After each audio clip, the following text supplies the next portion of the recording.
Hello friends, welcome to this evening's live. Josh is here. Hello. And so we are going to be doing some holiday prep. Tomorrow I am having my, I don't know, how many have we done, like 6 or 8 Friendsgivings? Yeah, it's been a few years. It's been a lot. And this year we are doing a turkey. Normally when I do Friendsgiving, I come up with some not traditional dinner, but I'm going a little bit more traditional this year, except I'm gonna spatchcock the turkey and I'm gonna dry brine it, which I have never, I spatchcock a chicken, but not a turkey. So we're gonna do that together today for tomorrow, because you need to do that 24 hours in advance. But before we do that, we're actually gonna make a couple pie crusts, because I need these for next week when I go to my mom's house and we do our big family Thanksgiving. And we're gonna do that together. And I thought, why don't I get this done right now with you all so I can show you how you can easily prep pie crust. If you want to make homemade pie crust for your Thanksgiving, you could do that now, even though Thanksgiving is not for, I think Thanksgiving is like, what, on the 28th or something this year? It's crazy late. And I am actually going to make these pie crusts using some fresh milled wheat. Now this wheat is soft white wheat, which is supposed to be a good type of wheat for, Josh, could you go and find me the blade that goes in this? Because we need that in order to use the food processor. I'll try to find it. So you know what it looks like, right? Yep. Okay. I thought I had everything out, but I didn't, and that's okay. So my sister, when I was in Oklahoma, if you went with us to Oklahoma, she said that she makes my pie crust recipe, which is what I'm going to be using, and she uses 100% fresh milled wheat, a soft white wheat berry. Now, I am slowly trying to introduce these fresh grains into my cooking, so I'm not going to do 100%. I think the recipe calls for 2.5 cups of all-purpose flour. I'm going to add 1 cup of this fresh milled flour and 1.5 cups of all-purpose flour. Thank you, Josh, for the Yeah, no problem. Glad blade. I could find it. Yeah. So I put that in here, and now what we're gonna do is add. And did you mill that flour? I did. I milled that flour, and it's been in my freezer. So ideally, I'm still relatively new to milling wheat fresh, you would use it right when you mill it. But if you put it in the freezer, you can get a little bit more shelf life out of it. And sometimes I mill a little bit more than I need. And it's really loud, so I also didn't want to do that with you on the live. So this was milled, I don't know, probably a couple weeks ago, but it's just been in my freezer. So it's actually really cold, which is perfect for making pie crust. So now I need salt. And I'm gonna grab some salt. I thought I had the salt out. I just added about a tablespoon of sugar, and the sugar is totally optional. You can leave that out, but it helps with color. And I'm gonna mix these two things together. So I'm just gonna like that. And making pie crust in the food processor is so easy, and I'm going to show you just how easy it is. So now what we're going to do next is cut up 1 cup of butter. The reason I thought it would be good to do the pie crust first is because we can get this out of the way, and then we can get the turkey out, and we're not having to worry about the turkey and then making the pie crust. So if you have questions, Josh is here and he's gonna just start collecting questions. And Josh, you can interrupt me at any point. I'm totally okay with that. And you are actually very good at taking interruptions. Yeah. It's what I grew up with. You've been preparing for this your whole life. Yeah. So I actually do have a question about, go for it. Someone said that they made my mom's UP dough recipe yesterday, and that it seems kind of greasy in the fridge. Is that normal? Mm-hmm. Yeah. So it's basically fat and flour, right? Yep. Mm-hmm. It's a lot of fat. And the first time I made it with her, I do have a video where we make that together. My mother-in-law and I. The question is about pasties, and it's a hot water crust. So you use lard and boiling water, and you melt the lard and the boiling water. It's actually a really nice crust to work with, because unlike pie crust, you melt the fat, and it's a really delicious crust. Versus when you're making pie crust, you want to work with cold butter and cold ingredients so you don't melt the fat. So I have ice water here. This butter just came out of the fridge. Half of that flour just came out of the freezer, so everything is really cold. And I'm going to cut up 1 cup of butter. So I have 1.5 cup, no, I have 2.5 cups of flour. Josh can link this recipe down below. It's just the buttery, all butter pie crust. 2.5 cups of flour, a tablespoon of sugar, some salt, and 1 cup of butter.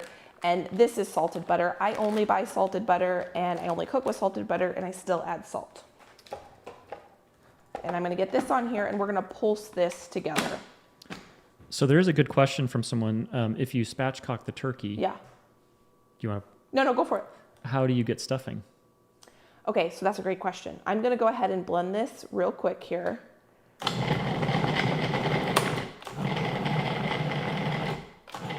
I wanna make sure, see, I interrupted myself there. I wanna make sure that my butter is in pretty big pieces when I go to add the water. I'm gonna bring over these butter pieces to you. You can do this with a knife, you can do this with 2 forks, you can do this with a pastry knife, but I'm gonna do it with the food processor just because it's so easy. Do you see how large these pieces are? Now there's some smaller pieces, but there's definitely some larger pieces in here. And the reason I'm gonna keep these so large is because I'm gonna mix the water in the food processor, and I want the pieces big so that when I blend the water into the flour and butter, it still has margin to cut those butter pieces into smaller pieces without them getting too small. Does that make sense? I hope that makes sense. If I blended it to the final butter consistency I wanted in the food processor, then what I would do is dump that flour out and mix in the water by hand so that I'm not breaking that butter into smaller pieces. That's why I left it so large in here. But because we're going for easy holiday prep, I'm gonna do all of it right in this food processor. And I'm just gonna pulse this until it comes together. Now this might act a little bit different because I'm using a whole wheat, which I'm used to using. I think this is probably pretty good. An all-purpose. I might add just a couple drops. I had added a 1/2 cup of water. You want to use as little water as possible when making pie crust. And I remember your question. I'm gonna answer that question. Okay, this is perfect. So we call it stuffing in our house, but we don't actually ever stuff the bird. I'm just pulling my sleeves up a little bit. So I am going to have the stuffing or the dressing in a casserole dish, and I'm gonna bake it outside of the bird. So there is not gonna be a stuffed bird per se. So I'm gonna make 4 pie crusts. I don't know how many pies my mom and I are gonna be making, but I figured 4 is probably enough. And so one of these recipes makes 2 pie crusts. So I'm gonna do this one more time and then we'll get to the turkey. Someone asked how our dishwasher is. Oh yeah. How do they know? Because I posted it on Instagram. Oh. Yeah, Josh had That's a no rude good. awakening this morning. Our dishwasher is broken. It broke last night. I did a huge big baking day. We made a ton of desserts for the Friendsgiving. Josh, can you pull my sleeve up? Yep. Do you want me to roll it? No, yeah, that's good. That's perfect. Thank you. I made so many dishes. I loaded that dishwasher up so full, and it was giving a weird error message last night, and I was hoping that it would be fine this morning. It was not, and I did a ton of cooking today, like a lot, and I needed my kitchen clean. And so very early this morning, Josh got a wake up. Hey, can you come help me with the dishes? We got it done in about 45 minutes. No coffee had been consumed. It was dark outside, but we got it done. So what I'm doing is I'm just pushing all of this flour together. I'm not kneading it. I don't want to add any more, even though it's a little bit dry. There is enough moisture in here, I can tell. So I'm just going to push all of this flour and butter and goodness together. So Josh called the repair guy. They said they would be here between... Initially, it was going to be today between 1 and 3, which would not. Yeah, which wouldn't have worked if they got here at 3 and took them longer to fix it. But we were still going to say, yeah, you can come. But then they called back and said... They changed their mind. Yeah, they're not going to be here till Thursday. So it's a hand washing type of next couple days. I want to make sure I acknowledge that we got a $5 super chat from Anna, who said, just finished making our dinner here in Texas so I can be here. Oh, yay. And also, judge a book by its cover, says, I love your videos. Oh, thank you so much. Very sweet. And then I do also have, related to the mill, Oh, yeah. Nikki Weller says, I just got a mill. What is your best tip for beginners? Well, I'm a beginner, so we're in this together. And I think for me so far, it's been slowly incorporating wheat into different ingredients. Oh, and then I do want to mention, I just cut this in half. A couple of you had told me, and you should never mill wheat when you have your stove going if they're next to each other like mine, and I did look that up, and it's flammable. Yeah. Can I move your mic?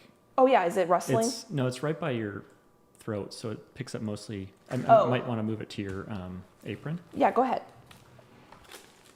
So I'm just making these into discs. I'm going to try not to move too much. And then I'm going to wrap these in parchment paper. Thank you. Someone said it was a little quiet. So okay. I don't know if this will help or not, but it's probably like rustling in their ears. Too. Sorry. I apologize. So I'm just going to put these into discs, and then I'm going to wrap them in parchment paper.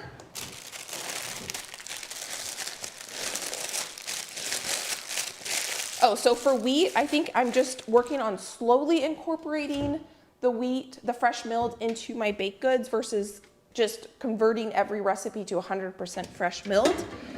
And that seems to be working pretty good. I'm looking for a rolling pin. You have one. You don't want that one on the counter? Oh, I already have a rolling pin out. Yeah. I'm just gonna push this dough into the parchment paper a little bit. And this is gonna go into the freezer just like this. We also just got a pair from Leah. It says, hey you, and it's a pair with a headband. Oh, cute. So. Thank you so much. So I thought I would go back to the interrupting thing. A funny thing is my family, I'm gonna close this so you don't have to look in the inside of my cupboard doors, but I do have to move a bowl real quick. My family is very loud, and we talk a lot, and we talk over each other, and we interrupt each other all the time. And I didn't even know that. Did not even know it until Josh and I met, and he brought that to my attention. And all of my two brother-in-laws, they all say that at my family's house, you have to speak up or you're never gonna get a word in edgewise. And now it's funny because I'll sit at family gatherings and I'll watch. I'm like, oh my goodness, we do interrupt each other a lot. But people, like my family doesn't even notice. But that's not how Josh grew up. And so I've tried to get better about not interrupting. But I interrupt myself all the time too, so. And Josh gets annoyed that I interrupt myself because I'll be on like a track. And I'm trying to just, stay on track. So we've definitely tried to like come to the middle on that a little bit. I do have a question about, how long does the pizza dough last in the freezer? I probably wouldn't keep it in there more than like 3 months. Usually we go through it well before that, so. And on a similar note, when you freeze a cake to decorate it, how long does it take to thaw? Oh, it takes not that long because there's a lot of butter and sugar and things in it. I don't know, maybe 2 hours. But usually we like to decorate it while it's still frozen. I actually, speaking of that, one of the cakes I made for tomorrow is in the freezer, and it's a bundt cake. And so that is gonna take longer to thaw than a layered cake. So I'm gonna get that out in the morning, and we're not gonna have it until, I think we're eating dinner tomorrow at probably around like 6:15. And so it'll have all day to sit out and thaw. And on that same track, Ava says that if they make a pie crust now, will it still be okay by Thanksgiving? Oh yeah, totally. Totally will be totally fine. So what I'm gonna do with these two pie crusts and the two that I'm making here is I have them wrapped in parchment paper. I just started doing that. I used to do plastic wrap, but I just started doing parchment paper and it works just fine. And then I am going to put those. Now, if I was gonna use these next week, which I am, you probably don't need to put it in a Ziploc bag, but I'm gonna go ahead and put the crusts in a Ziploc bag, and then I will just bring those over to my mom's. You wanna let them thaw in the refrigerator overnight, and then they're perfectly good to go. And you have homemade pie crust that you don't have to do the day of if you don't want to, because, you know, we all have enough going on for a holiday. And this does sometimes make a mess. Once you get the hang of making pie crust, it's not hard, but it's kind of messy. And so that's why, ooh, hopefully I didn't just break my food processor.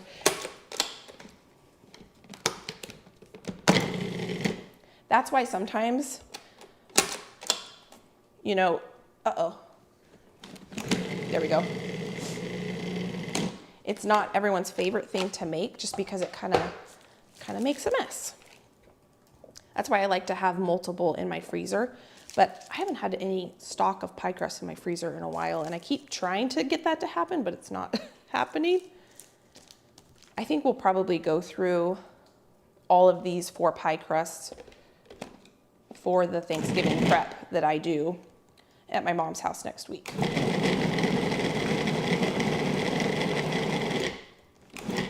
Okay, that's good. Now I'm gonna add my ice water. Oh, that's a cup. I need a half a cup. We got a couple more super chats here. You all are so nice. One from Juliana says, hello from Brazil. I don't miss any of your videos. You inspire me a lot. Thank you. My family and friends are so delighted about my new skills. Thanks to you. Oh, that Which is warms awesome. my heart so much. And from Katie 105, we got a animated Game Boy or something pounding his fist on the ground and rage quit. I don't know what that pertains to. I don't know if we're supposed to rage quit, but it's something. Thank you so much. You all are so incredibly generous. We also got something from Jay Walt, and they said, thank you for your videos. They really relax me. Oh, that's awesome. And Anna Lowison gives you a purple heart that says thanks. Pretty sweet. That is one of the nicest compliments, I think. Okay, so I've got 2 more crusts here, and then we'll move on to spatchcocking the chicken. So you can see, especially if you're gonna go through the effort of making pie crust, if you're already gonna make 2 and you have your food processor out, make 4, because you're already gonna have to clean the food processor or clean your bowl if you don't do it in a food processor. You're already gonna have to clean all these ingredients. Pie crust freezes beautifully. Is this your second batch? Yeah, Did you put salt in it? I think so, but Someone said don't forget salt in the second batch. you know, good thing I use salted butter, because I'm not sure if I put salt. I don't want to get this too salty. And we'll put salt in the pie filling, so Thanks for the note, though. yeah. Now we know. Maybe just mark an S on the ones that Yeah, I have can salt. No, I think there For is sure. salt. I think there's salt in here. See some flecks. Yeah. I guess that's one good thing about using a salt that has color to it, is that I'm pretty sure I added salt. We can always go back And watch, and yeah. see before we add the filling. So here I'm just pushing it together. You never want to knead pie crust. You want to work with it as little bit as possible, because even your hands can start to melt the butter. And I can show you here.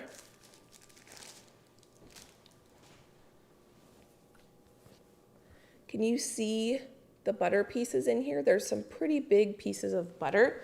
And when you roll this out, you will actually see big chunks of butter in your pie crust.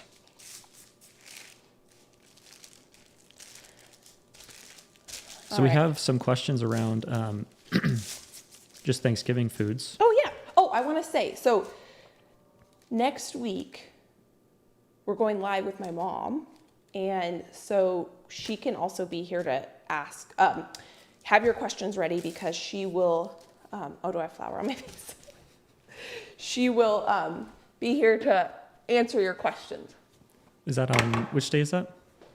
That is on Wednesday, I think. Do you have a rough time yet? Sometime in the evening.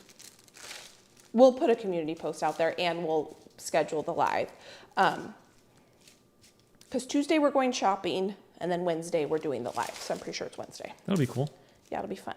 So, oh, sorry. I interrupted you, Josh. I apologize. I forget. There was a question about Oh, about hosting. it was the Thanksgiving Yes. questions. We have a couple questions. So one yeah. is from Jade. She asks, have you guys tried deep fried turkey? And No. what did you think? I don't think I have either. Well, when I was young, my mom's from Michigan, and we went to my uncle's house, and he deep fried a turkey.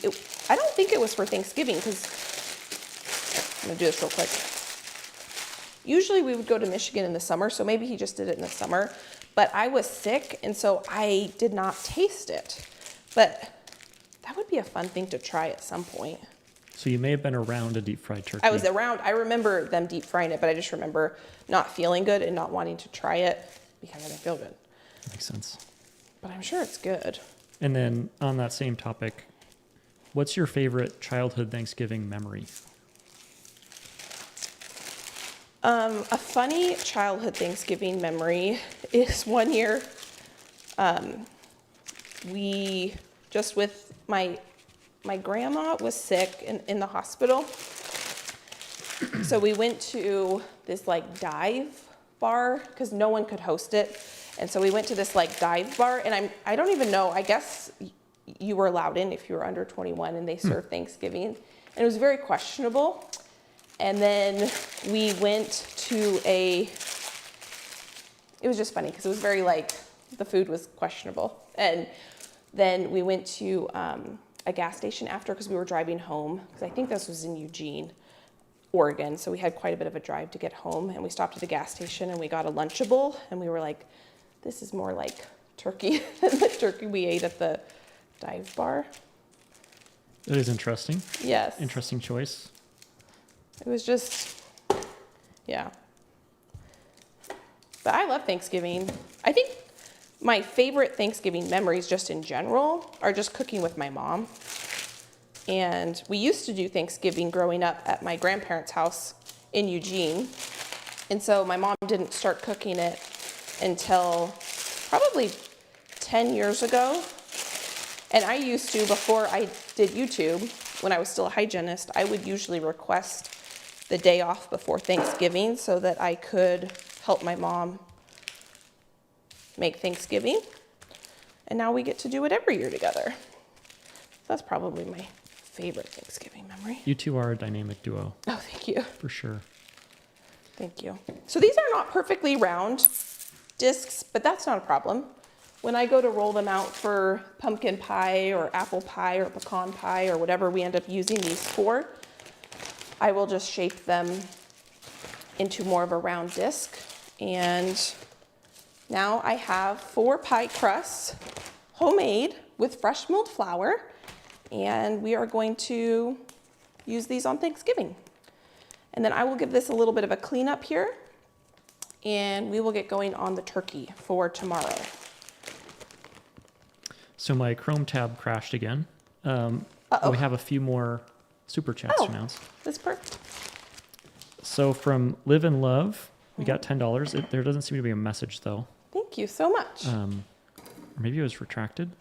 And then from Devin Hensley, she says, my daughter and I watch you every morning after a new upload, and your name in our house is Miss Becky, a la Miss Rachel.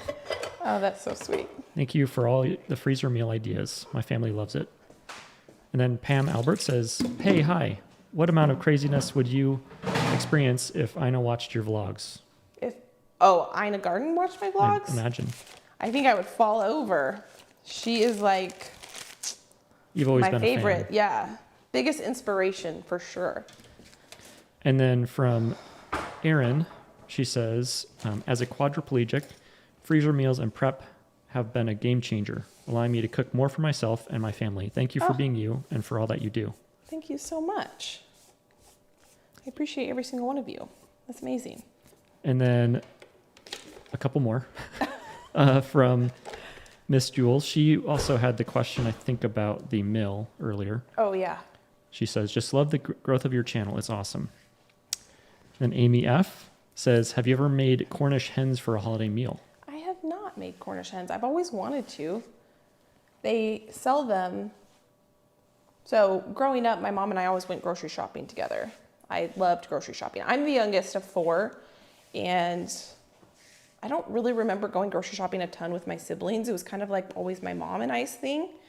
And they always had Cornish Cornish hens. It's spelled Cornish hens, at least Cornish in hens. this question. At Winco, because that's where we always went.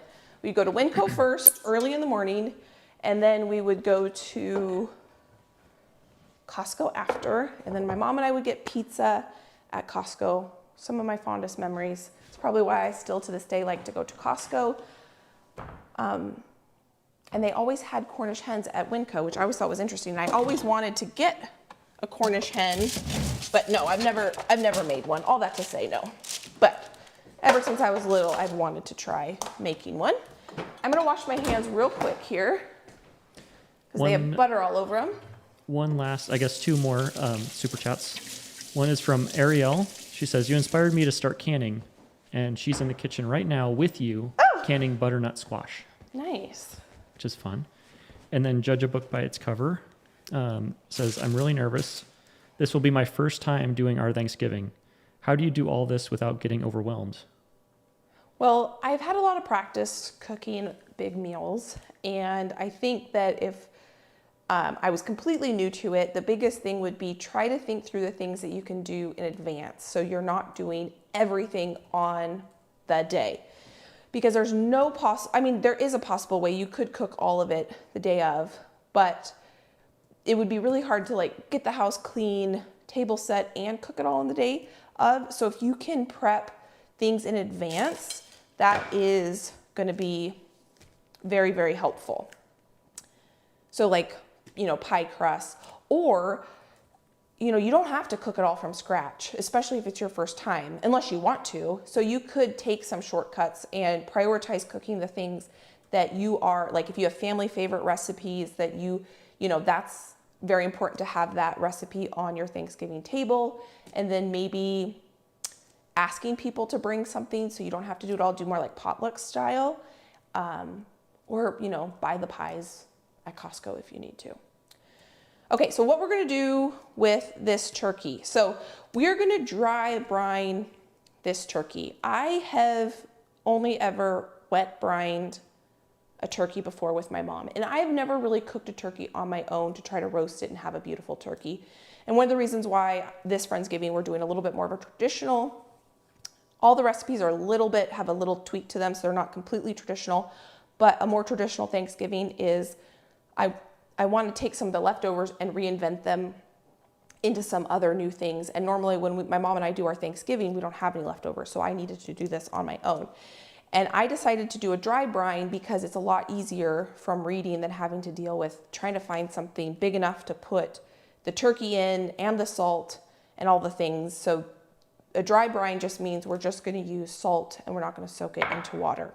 One thing though that the recipe that I'm going to link for you down below that I'm following says is it's really important to find a turkey that does not already have salt in it. And I did not realize, because I am not normally the one that's buying the turkey, it's normally my mom, is that most turkeys are pre-brined and have salt added and broth added and a bunch of ingredients added.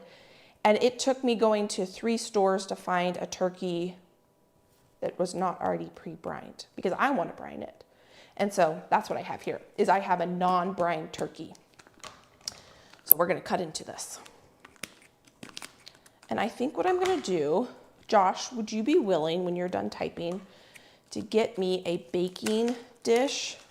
Because normally I would do this at my sink, but we're here together, so I'm doing this at my counter. Baking dish. Yeah, so like one of those. Like from down there? No, from in the pantry on the bottom shelf. Oh, gotcha. Yeah. Now this is a small turkey too, because the turkeys that I found, this is only a 9.73 pound turkey, because that was the largest turkey I could find that was not already pre-brined. This one? Yeah, that's exactly what I was. That's perfect, thank you. So we kind of have a small turkey here. Let's see. So I'm just going to take this plastic off. So what brining does, I don't understand the whole science behind all of it, but the idea is that you, with like osmosis and diffusion, dry brining, Josh probably could correct me. Do you want to take this away while I take this off? Well, Josh did some research on brining. I was asked to research this. Yeah. So I did. So dry brining is similar or has a similar effect. Oh, wow, it's leaking. Yeah, that's why I wanted this. But essentially the salt you put on the outside will draw moisture out of the turkey and then mix with the salt and whatever other seasonings you have and then get sucked back into the turkey. Yeah. Versus a wet brine where you have a big soup of stuff. And I guess this is supposed to be a little bit cleaner and have a more condensed flavor than a wet brine. The first time I ever had a dry brined anything was last year when I went to the Acrehomestead and I went to that hog butchering class. She had dry brined a bunch of chicken and it was the best chicken my sister and I had ever had. And so that's kind of what gave me the idea to do this. And I bought this turkey on Sunday and it's been in the refrigerator ever since then. It is thawed. And I'm going to put the neck that is inside this turkey in here. And I'm going to make some broth to make our gravy with that. Because gravy, I just watched a reel on this, you can actually freeze gravy. So that's another thing you could make in advance if you want to make it in advance. Now, this turkey has this plastic thing to hold the legs together, and I am going to take that out, but I think what I'm gonna have to do first is actually spatchcock this. So basically what spatchcocking is you are cutting the backbone off a chicken or turkey, or you could do a duck. You could do any kind of, now I hope these scissors are sharp enough to do this. That's my only question. So the breast side is down on my cutting board.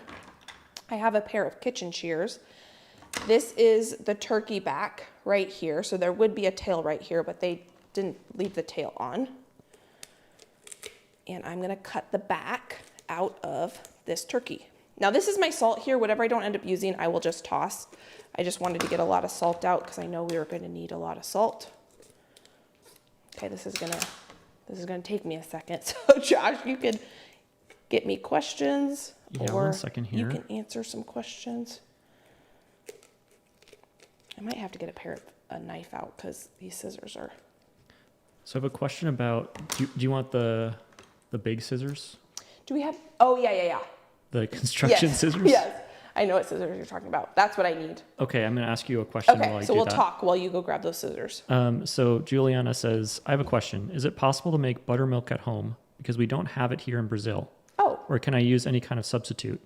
yeah, so buttermilk is more acidic than regular milk. And so a lot of times when recipes call for buttermilk is the acidity that's in buttermilk reacts with the leavening agent. So like the baking powder or baking soda, usually baking soda. And that helps with the rise. And so if you don't have buttermilk at your store, you can take a cup of whole fat milk or whole milk and add a tablespoon of either lemon juice or vinegar. Let that sit for a minute or two while you're doing some other parts of the recipe, and then you should be able to use that. It's just the recipe is requiring something with acidity to it. Okay. These are gonna work, I think. Yeah. I've done this with a chicken. I've never done this with, oh, you know, part of it is that there's that plastic thing in there that is, there we go. Well, those are your best bet, that's for sure. Yeah. Okay, I think it's the plastic thing in here that I'm having a hard time cutting through, actually. Okay, got that out. Which I probably would take that, even if I wasn't spatchcocking this. That kind of weirds me out to cook with it. something with plastic, yeah. This is a small turkey too. I couldn't imagine having to do this. This would be, we're gonna get this. Although there is a depth issue.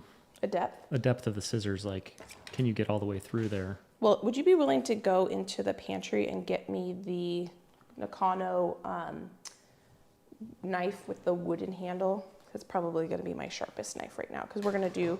There's a couple of them, right? Yeah. Yeah, there's Can you do the chef knife one, not the square one, but the chef knife one?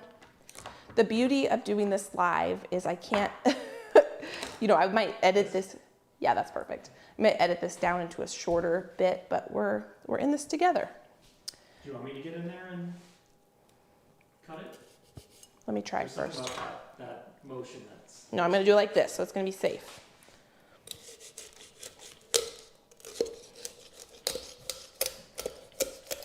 Yeah, this is working. So you need a sharp knife.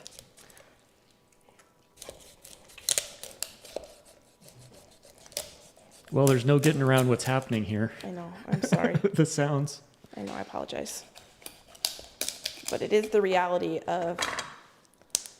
So this back is not gonna go to waste. I'm going to put this on the stove to boil, and probably for a couple hours this evening, I will boil this with the neck, and we'll make a really good broth so that tomorrow, or maybe tonight, I don't know, we'll make a gravy out of it.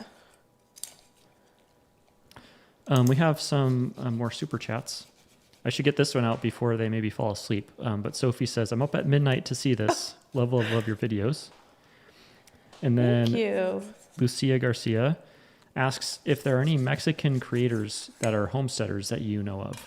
I don't think so. That's a great question. Maybe some of you guys in the chat know. Yeah, I know we've watched some like Mexican food channels where they're specific to that, but I'm not sure about homesteading. Yeah, I don't know. So I just took out the liver and the gizzard of that turkey. There was a little package in here and I just took that out.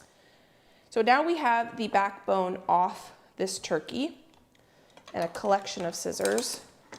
Set these over here. And now what we're gonna do is put this turkey on top of this cutting board, and we're actually going to break the breastbone. So this is the breast. We need to break this breastbone to have this turkey lay flat.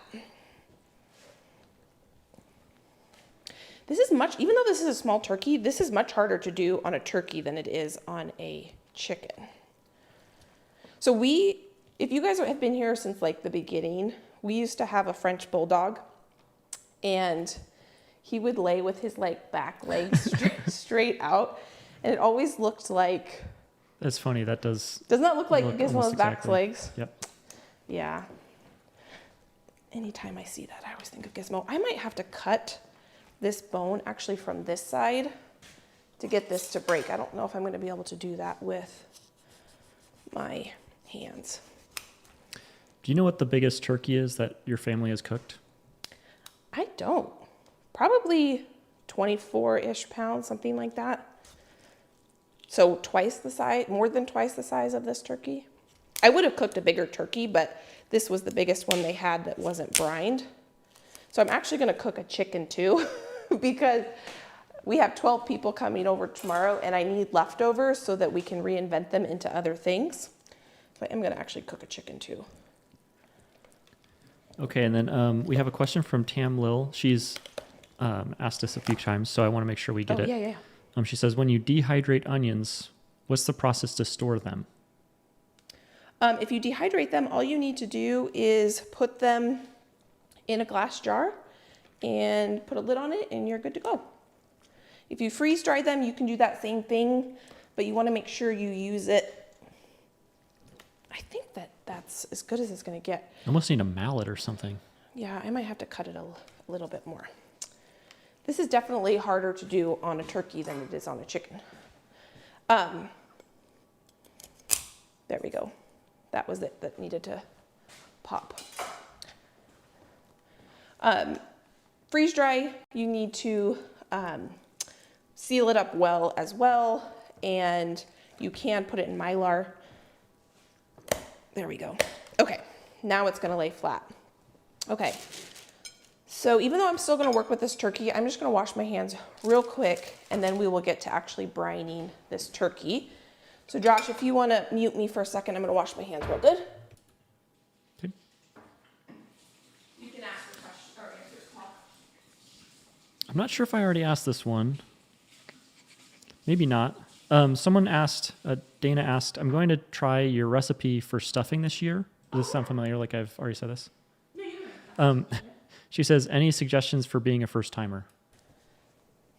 I don't think so. I think just brown your sausage really good and saute your vegetables and make sure that if you think it needs more broth, add more broth because you don't want a dry stuffing.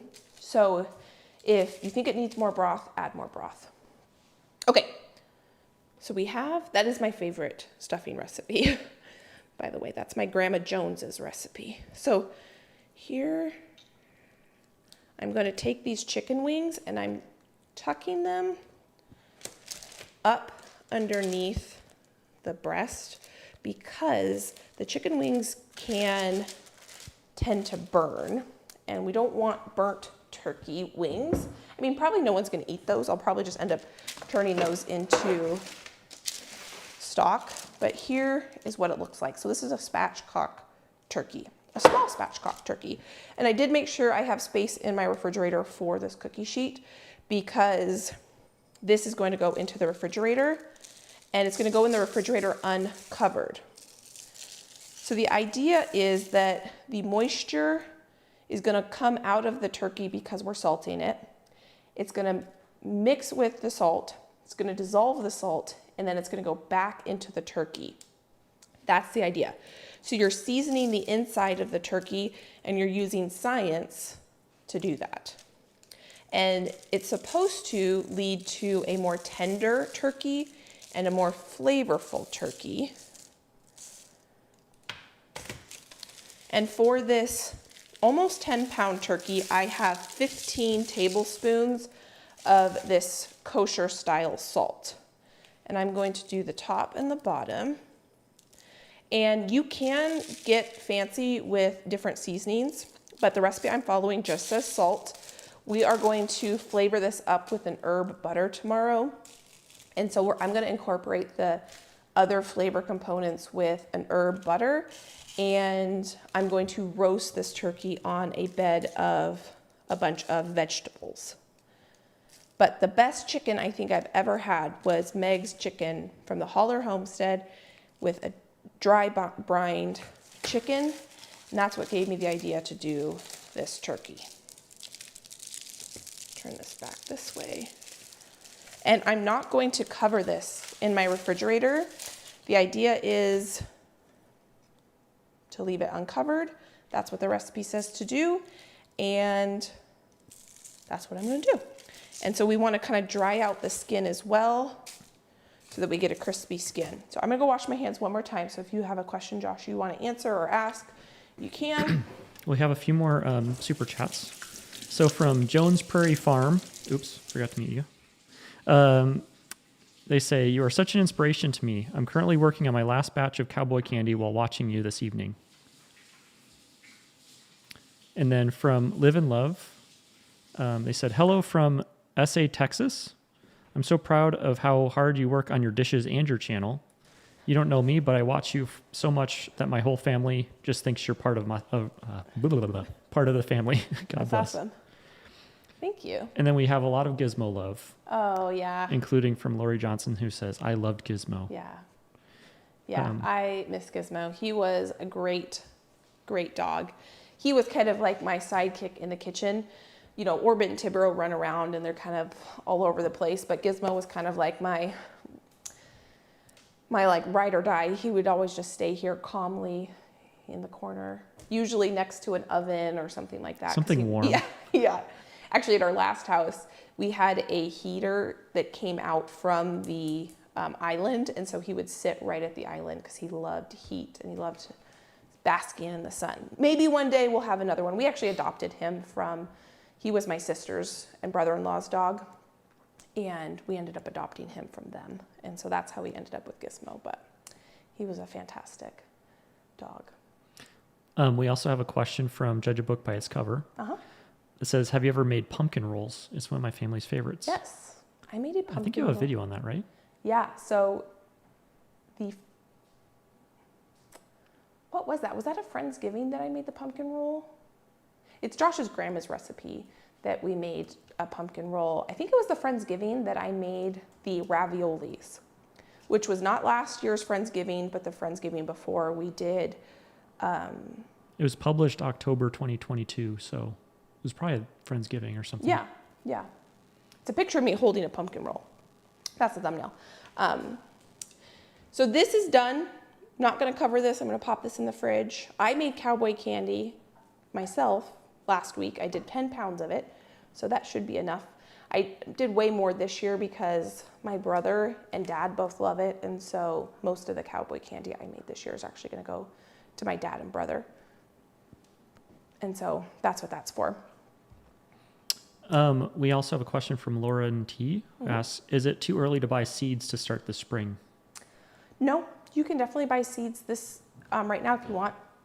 Right now is when a lot of seed companies will announce like when they get their new shipment of seeds. I think M.I. Gardner is restocked with his seeds because seed companies have to wait for the seeds to be processed and then sent to them, because most seed companies, some seed companies grow their own seeds, but most seed companies purchase seed from farmers who grow seed just for seed. They're seed farmers. And you know, the crop has to grow, it has to die back, and then process it and package it. And I'm pretty sure M.I. Gardner said he was restocked for this year. Otherwise, you can, a lot of times, you can get the previous year's seeds on sale. And that's what I like to do. I love buying seeds on sale. So a lot of times if I go to like Johnny's Seed or M.I. Gardner, I'll look at the sale seeds first before I buy seeds. I do need to buy quite a few seeds this year. And I've definitely like narrowed it in. I've been thinking through what I want to grow next year already. And I'm going to be more focused next year.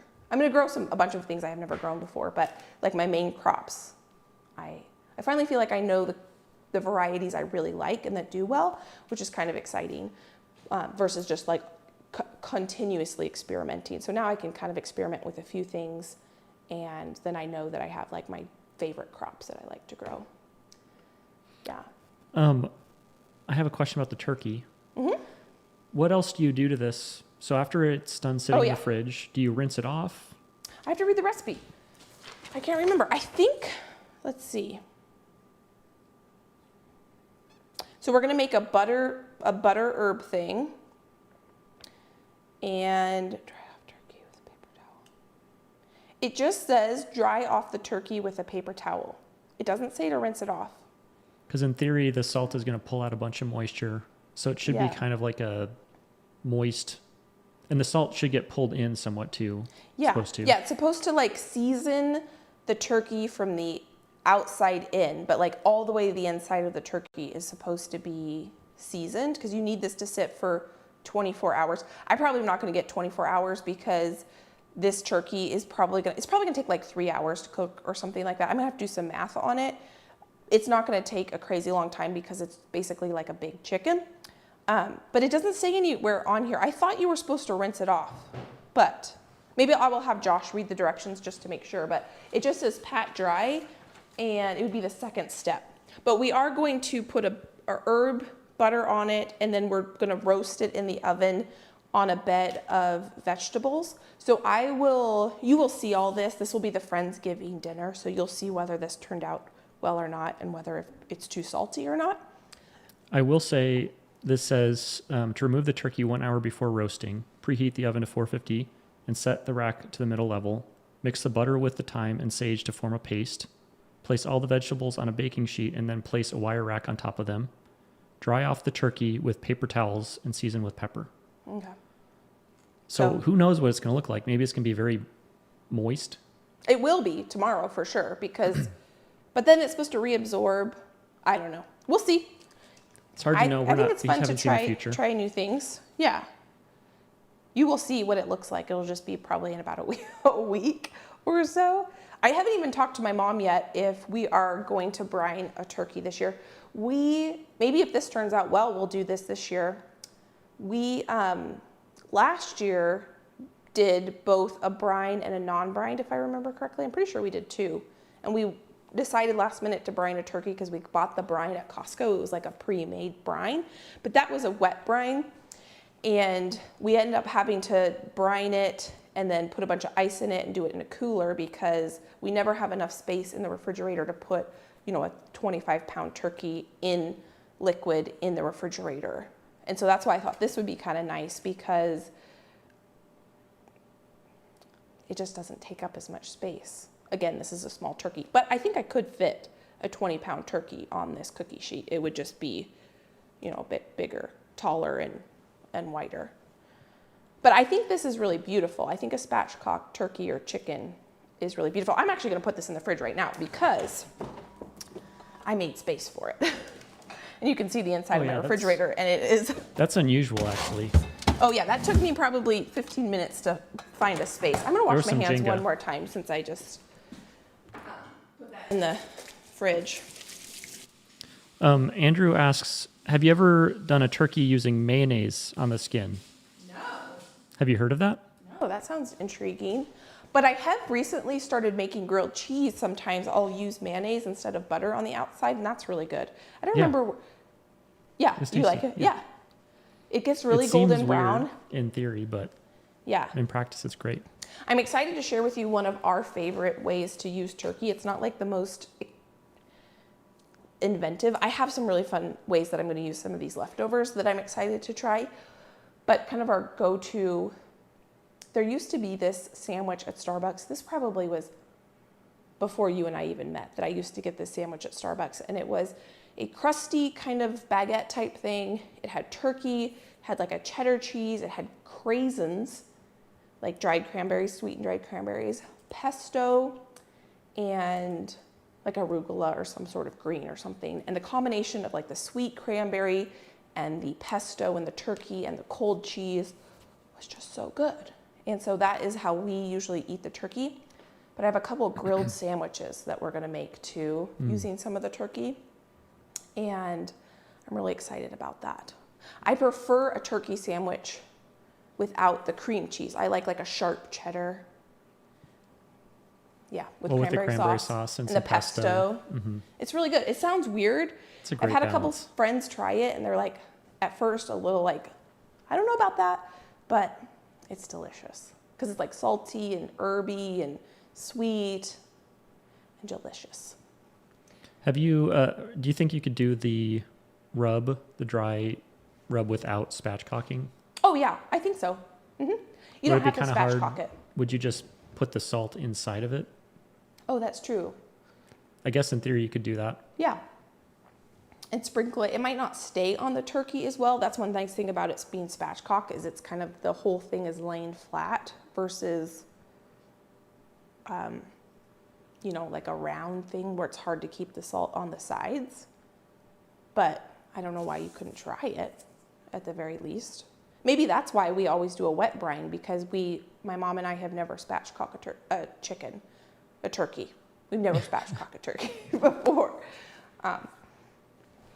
And that did take a little bit of work, but I think for some reason to me, it seems like it's gonna cook more evenly if it's like flat versus the round. I don't know. We'll see. It does seem more manageable. Yeah. I also wonder if you did have a truly large turkey, if you'd even be able to muscle through it. That's true. Maybe with a butcher knife. You probably, you could have someone in your house probably get through it. My brother-in-law, we already went to one Thanksgiving this year. My brother and sister did a Thanksgiving last weekend, and he spatchcocked the turkey and he smoked it. Now I'm not smoking it. I'm just going to do it in the oven. But I think it looks really pretty. So that's why. But I'll carve the turkey, or maybe Josh, if he wants to carve the turkey. Have you ever carved a turkey before? Yes, technically. Yeah? You have? Yeah. Oh, really? Okay. I'm very good. He's being facetious. I am. I can take directions though. Well, I mean, if you wanted to try to carve the turkey, you certainly could, if you want to. Sure. At my house, my sister is always the one that carves the turkey. It was always my grandma who carved the turkey, and then my sister, I remember being like really young, and my sister would get in there and carve the turkey, and she's always the one that, if you've watched family gatherings, my sister is always in there. She's usually the one carving the turkey or the whatever it is we're having for our like main protein. I was gonna say something. Oh, going back to like Thanksgiving memories. So one of my like first Thanksgiving memories is my grandma making whipped cream. And that was like a really like aha moment, I guess. Like to me, how do you make whipped cream as like a kid? I don't know, it just seemed like this magical thing. And to like watch them, just like how easy it is to like whip cream. My grandma like had a hand mixer in a bowl, and you know, she put the powdered sugar, and she made the whipped cream homemade. And that was like one of those like, oh, you can make things that, you know, because like Cool Whip, my mom would buy Cool Whip. She made whipped cream too later on, but for some reason, I don't know, Something clicked. something clicked, and it was like, wow, like that's super cool to like learn how to like make something that normally you just don't know like how it's made, or I don't know. So that was kind of like a aha, fun, probably one of those like core memories that is why I like to cook to this day, or like try making things that normally maybe like, oh, croissants. We're having croissants for dinner tomorrow. Oh yeah. And I have I have 2 batches. I'm only doing 2 batches of croissant dough, and I'm really excited about that. But like trying to push my cooking skills, I guess. Probably that had something to do with it. I wanted to wrap up with 2 super chats that we got, and then my tab just Uh-oh. crashed for literally the 4th time. So I don't know what's happening, but that tab keeps crashing. We had a $20 super chat from someone, and I'm going to try and scroll up and find it, but I don't think I can. And it disappeared. Aren't they usually at the top somewhere? Oh, it's from Laura. So thank you, Laura. Yeah, Appreciate thank that. you so much. And then from Jamie Watson, they say, I adore all of your videos and watch the gardening ones for motivation to keep up with my own garden. Your garden is so lovely. Thank you. It's very sweet. It's a lot of work. It's a lot of work. It is It's a lot fun. of work. Yeah. I'm starting to get a taste of that now. Yeah, if you watched with my parents, we put that whole garden to bed in like 4.5 hours, and Josh was like, oh yeah, we'll get it done. And in my head, because I put it to bed by myself last year, I don't know why I didn't ask for help. Ask for help, friends, if you have a big project. Probably my parents were out of town or something. I don't know. Didn't ask for help, did it myself. And Josh was like, yeah, of course we can put the garden to bed. And There's 4 people.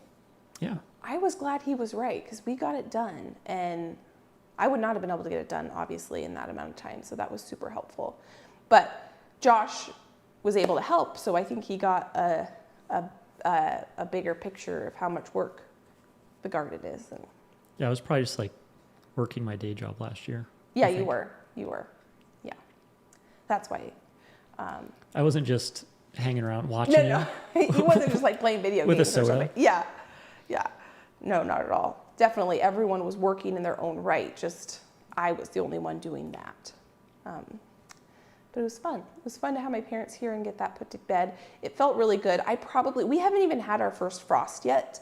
Usually we don't get our first frost until mid-November, but it has been pouring down rain basically since we got that done, and it was like the perfect time because it hadn't rained in 4 or 5 days. Everything was dry, and it felt really good to just like call it an end. That chapter is done. Other than like I harvested a ton of celery and a ton of herbs and things, like there is still stuff out there, but 98% of it is done, and that feels really good to just kind of put that to bed. We're focusing now on like holiday stuff and getting all of what you're going to be seeing next coming up is us working on getting all of the abundance that came out of the garden put away, because that is also a big project. And all the stuff that's like downstairs in the basement, like the onions and the black beans. Oh, Josh is, well, we can talk about that later. Did you buy that machine? I have 2 in my cart, Okay. and we might just buy 2 of them to see. Try them. Yeah. So we're talking about a sheller for the black beans, because I grew so many this year. We spent a very long time processing 2 of the varieties, and I have 2 more to go. And so Josh is like, yes, we're buying a machine. There's got to be a better way. It's super tedious. And it's one of my favorite things to grow, and I plan to grow even more next year. And so black beans and pinto beans and shelling beans, I don't know why, I enjoy growing those things so much. And you can grow a lot. I grew from the raised bed where we had the black bean pole beans, just from one of those, that one trellis, we grew over 10 pounds of dried black beans. It's crazy. Which is a lot for like just one little row. So I'm excited about that. I'm gonna do more of that next year, hopefully, as long as things, you know. Well, especially if we have a machine. Yeah, and then Josh is like, grow as many as you want. Please, yeah. Because Josh, I think every year has been roped into shelling them, and every year he's like, we need a machine for this. But I do like a good machine. Yeah. Yeah. Josh is really good at finding like the right tool for the right job. And I will limp along, and so we kind of balance each other out, because I always need a system. Yeah. I'm a programmer, so I don't like to just chug away at something. I want to have a process, a little improvement. Yeah.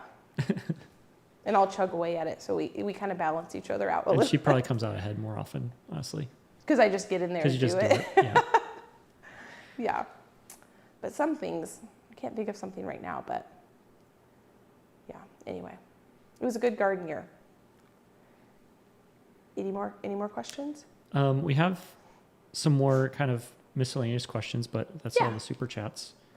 Let's answer some more questions. One last question related to the turkey. Oh yeah, definitely. Does the turkey cook faster laying flat than it would if it were left non-spatchcocked? You know, I don't know, because I have never really cooked a turkey to really try to roast it. I've like slow cooked a turkey. So I'm not sure. I would assume so, because I think this turkey is only going to take like 2 or 3 hours to cook. So I would assume so.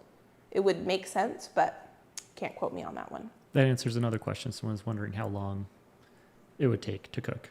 But that really depends on size of turkey too. Yeah, there's on the recipe that I'm following, it says like guesstimate, I think it was like 15 or 20 minutes per pound, and then you multiply that by how many pounds it is. And then I do not have one of those thermo pins. I need to just get one of those like insert ones, the ones that my mom has that uses all the time. I was thinking I should have ordered that, but I don't think I can get it by tomorrow. One of that brand that my mom has is the one really that's like nice. Bluetooth or something? Yeah, it's Bluetooth, and might be able to get it by tomorrow.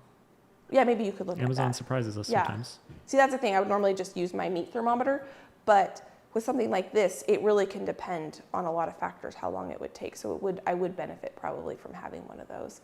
And even when I do things like beef Wellington, that would have been really helpful to have one of those. So anytime you're cooking like a big hunk of meat. Yeah, where you don't want it like, you know, like I always cook my beef roast until they like fall apart tender. So you know, you just cook it and cook it and cook it. I'm not cooking it for like an internal temperature. I'm cooking it for like the texture, versus like a turkey, you're cooking it, you want that internal temperature at a certain, so it's not overcooked, but it's fully cooked. Anyway, well, friend, is that? I have one last one. Oh, yeah. From Pam, and I'm just mentioning this because it's very related. Yeah, no, that's perfect. They said you can use your bean, or you can shirt your beans in a pillowcase. Which we tried. Yeah, and so you will see that. We got a lot of recommendations to do that. Yeah, that was the #1 recommendation, and you will just have to see. We might still want the machine. Huh? We might still want the machine. Yeah, we still want the machine. I actually came up with like a hybrid. So you'll see how the pillowcase method worked for me, and then you will see the method that I came up with. And I thought my method worked really, really well. We all have different standards. Yeah.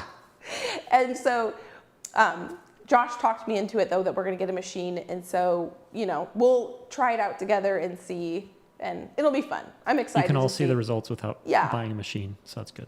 Yeah. So thank you so much, friend, for being here as we did a little bit of meal prep for the Friendsgiving and for the Thanksgiving at my mom's house. We are really excited about this year's Thanksgiving, my mom and I. She has been out of town. She just got back in from out of town today. So I'm assuming at this point, we are now going to be starting to talk about our menu, which I'm really excited about because I know that we're going to try a couple new things and some tried and true things. And so if you're new, please consider subscribing so you don't miss out. If you've been here before, I know I've said this before and I'll say it again. I greatly appreciate every single one of you. If you want to watch some more of my videos, I can pop those here. You can go enjoy between now and my next upload. I hope you're having a fantastic day and I can't wait to see you next time. Bye, friend. Bye, friend.